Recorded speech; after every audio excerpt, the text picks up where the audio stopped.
Okay, well that was an absolute fizzer, and I was watching at the moment of impact, the club pass the ball. And you know what, Tatum, you actually took a bit of a divot then, but I thought, according to a lot of people, you shouldn't do that. Yeah. Now, we teach players all day, every day, that struggle to get their fairway woods up in the air. They're topping it, it's running along the ground. They really dislike the 3-wood. Yeah. Now, why would you take a divot when it's such a big head like that? Yeah, so a lot of the times it can be because of our ball position. We think that our fairway wood obviously looks a little bit more similar to our driver than it does to an iron or a wedge. So we set up to it like we would with a driver, meaning little step with our left foot, big step with our right foot, putting the ball position pretty far forward. But that would actually just cause the perfect ball position for a driver. But since we're not using a tee most likely here, that's just going to cause a big swipe over the ball, which is most likely going to be a top.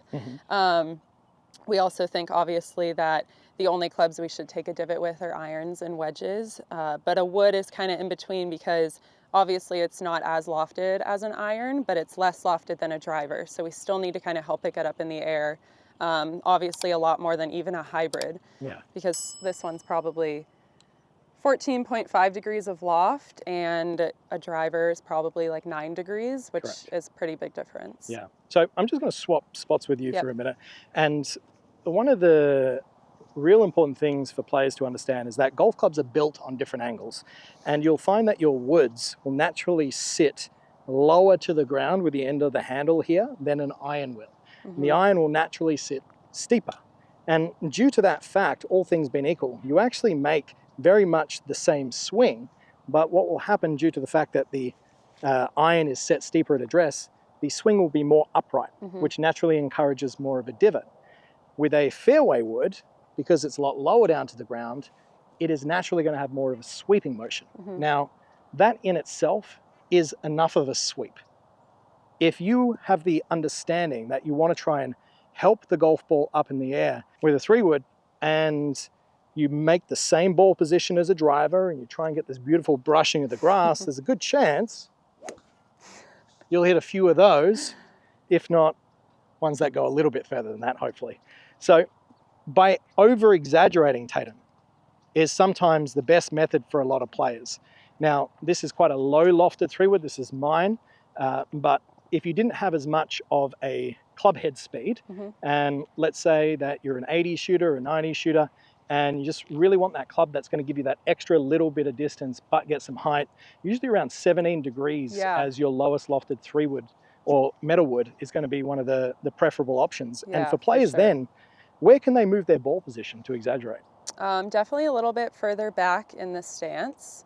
And then also my main goal, even I've noticed on the shots where I have a wood in my hand and I tell myself, okay, I'm going to consciously make an effort to try and take a divot here.